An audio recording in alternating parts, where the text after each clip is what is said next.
Hey there, welcome to THC Collectibles. I am C. I'm T. Who are you? H. You're H, alright. And so we want to talk a little bit about the first week of baseball. First week is in the books. Spring break is in the books. Did you have a good time on spring break? Oh, yeah. Terrific. But it's time to get back to work now. You're going back to school, and we have to do this for our dozens of viewers. So we're going to talk about a few players that had some really good weeks, some that didn't have a very good week, and see what week C. Try and make some sense of this crazy game here. And we'll start off with James Outman, who got off to a really nice start for the Dodgers, and now he's probably going to have himself more of a full-time role here. I don't think a lot of people saw this coming. This is a player that in the minors, he's got a really nice bat. He hits about 300, not a ton of power. I think projections had him at around 20 home runs or something like that.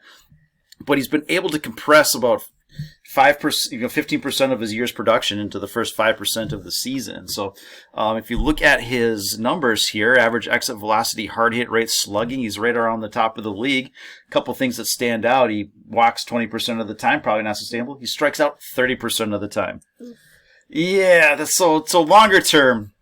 Yeah, I think he's hyper relevant right now. So if you're trading for him, if you're buying him, probably not the time for that. Yeah. So if you look at a player that hits 290 with 20 home runs, maybe 25 home runs, where would you place him? Near the more than a relevant player, pretty darn good player. Yeah. But I think the price right now probably a little too high for however you want to do that. He's not going to maintain a 255 weighted runs created or anything like that. So it's an excellent start.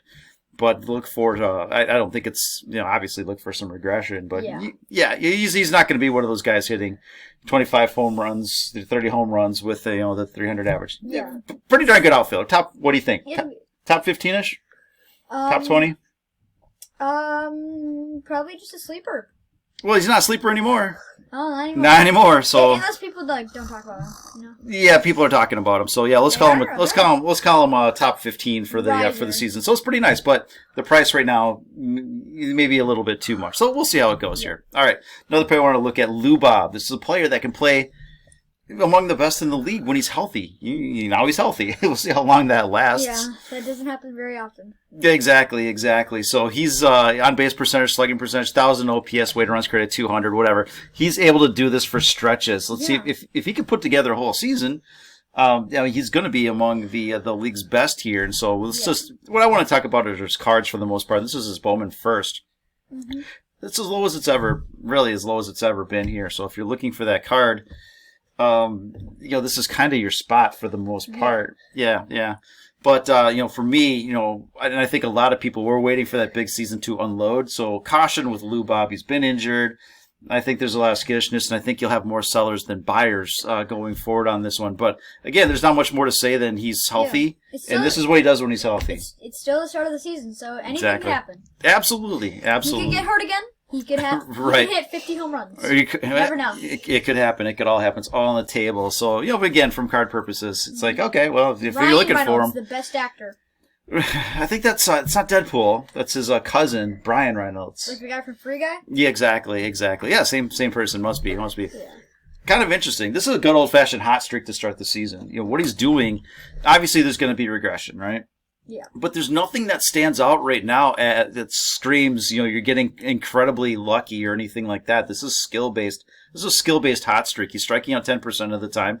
BABIP of 346, which he's been able to have in the past. So he's not getting extremely lucky or anything like that. He's getting kind of lucky, but he's done it in the past. Average of 424. Obviously, that's going to come back 1,400 OPS. It's like, okay, yeah, that's going to regress. There's no question about it. He's not going to have a 252 weighted runs created. But right now, he's barreling up 35% of the balls that he hits. He's got a hard hit rate of 60%. So 60% of the balls he hits has an exit velocity of 95 miles per hour or higher. Yeah.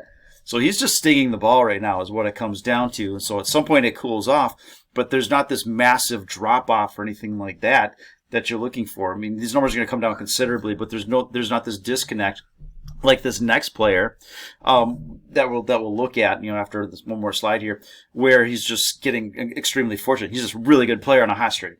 And that's fun to see right here. So if he can keep this up for the rest of the year, that's gonna make Aaron Judge look like Billy Hamilton or something. Except it's not fast. Without the speed, exactly. All right, so let's look at Luis Robert and Brian Reynolds and put him into longer-term contract. Larry Walker. Context, exactly. Larry Walker. He's a Hall of Famer. But I don't think people say, inner circle or anything like that, kind of an average or below average Hall of Famer. However you want to play, whatever it is, Lou Bob and Brian Reynolds, not even on that track. And so if you're buying these guys right now, while they're hyper relevant, probably not the time to do it for the longer term. Chill, wait for some of the regression. Lou Bob, wait for the injury. Lou Bob was on the right path until his injuries. And Brian Reynolds just never really on the path. I mean, he was catching up in... And we're talking Larry Walker path. We're not talking, Mike Trout path or anything. If Brian Reynolds, though, can get back up to that path, which probably won't happen... Well, he'll the next Larry Walker. Exactly, a flat season. He's had terrific seasons. We'll see what happens. I mean, this line will this line will accelerate or whatever. So he could track it pretty well, but he'd really have to do something that he hasn't done in the past and do that for the next 8 years. He's probably gonna have to carry the Pirates. Him and O'Neill Cruz are gonna have to carry the Pirates. O'Neill Cruz isn't carrying anything until about August. True story. Brian Reynolds is like. He's their main power hitter. He may not be there until he may not be there by August either. He might need to go to another organization. It could happen. That's the word here. All right, Brian Anderson, Mr. Anderson. All right, coming over from you go to the Milwaukee Brewers to resurrect your career. Apparently, this is what they do here. So this is a little different. This is a hot streak, but it's a little different than Brian Reynolds. In that this is BABIP field right now. He's walking 20% of the time, striking out 25% of the time. Look for regression on both of those. Right now he's got a 500 BABIP with a 417 average, and if you look at his expected batting average, so Brian Reynolds, he's hitting 424 and he's got an expected average of about 400 right now. Yeah. He's just stinging the ball. Brian Anderson right now sitting at about 33% barrel rate. And a 50% hard hit rate, but his expected batting average is closer. Right now he's hitting 370. His expected, so he's dropped off considerably from when I put this together, last night or 2 days ago. 2 days ago, I think it was. And so his expected batting average is about 262. Yeah. So this is going to be a harder regression, even though his ranks among the league's best in hard hit, slugging, base on balls, barrel rate, all that kind of good stuff. I think there's a harder drop to come for Brian Anderson. Although in the past he's been a very, very good player. Yeah. He's not this good, and that's obvious. But there's different kinds of regression. One is kind of a normal slide coming back to the mean, and then there's kind of this one where it's like you're just getting a tad lucky, and the pullback could be a little bit harsher. One thing, I'm still not recognizing that face from the Brian Anderson I know. Mm-hmm. I remember the 2017 Brian Anderson when he was on the Marlins. That's the same guy, dude. You're just looking at the eyes, but you can always tell people by their eyes. I've got a couple of his autographs. You can have one. I was gonna sell them right now, but it's just like I still don't think I get much for it because people are looking at this like this ain't gonna hold up. Yeah, so I don't recognize his face. Exactly. Wander Franco, I remember this guy's face. Exactly. This is a guy that I've been talking about a lot during the off season and even in the preseason. Like, guys, this is people are sleeping on him here. He's just got an excellent batting profile. He strikes out and walks similarly, both in the single digits for the most part here. I mean, he just strikes out not a whole lot. Batting average on balls in play, okay, fine, it's a little bit high, but he's barreling up the ball at an excellent clip. Hard hit rate, I mean, these are career highs for him. And so again, another player where he's probably not hitting 364 or anything like that. Look for these numbers to drop back in, but he's seeing the ball excellently. Expected batting average kind of in that 319 area. So and this is what he's done. He's been a contact guy. He's adding a little bit of power this year with, I think he's got 4 home runs at this point. So, Wander Franco, one of the best young shortstops in the game. He's just 22 years old. He's going to continue to get better at least for the next few years before perhaps leveling off. But, leveling off for him is going to be at a pretty darn high level. Yeah. And so again, player that I like. Again, the hype is there. If we look at his cards, I think I've got something here. Yeah, so if you look at his Bowman first, 1.7. It looks like, it's the bottom at least for now is kind of in. So it's sitting at 1,400. I think there's short-term upside to 1,700. Kind of this area here, and we'll see if it can break out. It's been higher before, so we'll see how. Like mid-February was when everybody was just on Wander Franco. They were spending $6,000. Yeah. So you had your big bubble. So when he's getting called up and then he gets injured and things kind of come back. So in the off season, a little bit of love here, and I think there's still some upside as it consolidates. But I think the bottom may be in as long as he stays healthy here. And if he stays healthy, he should be able to produce at a fairly high level. Yeah. All right, got a couple. Well, not. We're not there yet. One of the bigger dogs in the game. Can you tell me who this is here? Washington and San Diego. Exactly. Well, I just looked at the teams. I didn't have to look at anything else, just the teams. But, so this is a bunch of geeky stuff right here. Barreling up the ball, 7.4% clip. It's not looking too good for Juan Soto right now. He's hitting like 189 or something like that. Just sub 200. This isn't what we're looking for. His exit velocity, however, matches kind of what he's done in the past. What I want to point out here is his hard hit rate. This is about as good as it gets for him right now. So again, we're looking at hard hit ball is classified as something hit over 95 miles per hour. Exit velocity. So you look at his exit velocity declining, but it's like, no, he's hitting half his balls at a hard hit rate. What's really going on here is his infield fly ball rate. He's pounding balls on the ground. He's popping them up. He's not making solid contact here.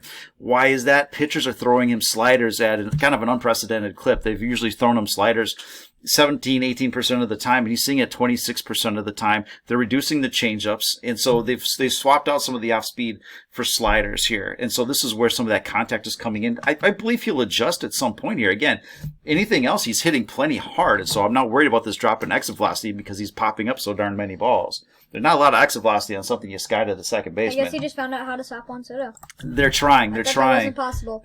Well, here's the problem. Here's the deal. You tell me what's going on here. Here's all the sliders that he's been thrown this year. Here's Juan Soto as a lefty batter. They're coming in low and away. He likes to hit them.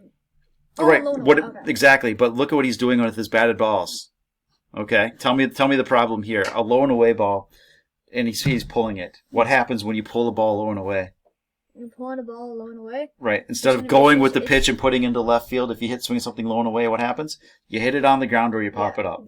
Exactly. I thought you wanted me to solve it. When did you do that? I was going to say it anyway. Oh, yeah. Okay. I'm sorry. Why are you like this to me? I know. What am I thinking here? Yeah, you know exactly what's going on here. So his hit type, none of those grounders are going to fall in. So he's getting some kind of up the middle. He needs to start putting the ball the other way if they're going to throw him sliders low and away. So Juan Soto, you're welcome. We just fixed Juan Soto. Hopefully he likes and subscribes like you guys should do, and we can get him back on the right track here. All right, your boy Corbin Burns. Take it away. Tell me what you see here. I'm gonna play with an airplane. Play with an airplane. Yeah, exactly. What do you see with Corbin Burns? Yeah, his cutter's best pitch. Exactly. He traded his fastball for his cutter. He throws this. Yeah. He throws his fastball about 4% of the time. His cutter he's throwing. No, a cutter is basically just like it's basically a fastball with it's like a fastball mixed with a changeup. Exactly. Mariano Rivera. Sinker, a fastball that has a little extra pressure on it. What's the difference between the cutter and all those other pitches? It's like a fastball. I know, but what do you see about where he's throwing these balls right now? He's throwing them inside the plate on the cutters. The changeups, he's trying to hit the corners. Curveballs, he's throwing them a little outside. Sliders down in the bottom right, and he's missing the strike zone. He does not throw them at all. He's missing the strike zone with everything except for his cutter. So as a hitter, if you say, all right, he's got 5 pitches, 4 of them he can't throw for strikes, what are you waiting for? New Brewers pitchers. You're waiting for a cutter. When that cutter comes in, you're swinging. He's walking everybody, and if he's not walking them, they're hitting home runs because they're waiting on a cutter. I haven't watched him pitch yet, but looking at this as a hitter, I would say, you know what? I'm just waiting for that cutter to come in because he's throwing it for a strike. I will wait for that pitch. I know there's not a fastball coming. So these other things you can see, the spin of the ball, but I'm waiting for that cutter, and I'm going to sit on it. He's still my favorite pitcher. I think he will fix it. I think he'll start throwing these for strikes. When he does that, hitters will be off balance once again, like they have been the past couple of years, and it'll be more effective. But if you only throw 1 pitch for a strike, people are going to wait for that. Say it with me. That one pitch. That one pitch. So there we go. Hey, that's what we got for this week 1. We'll come back. This is the best part. Oh, it's yes. Black screen. Black screen. Exactly. I don't know why that's the best part, but hey, thanks for watching, and we'll get back at you in a week or so. Bye. Bye.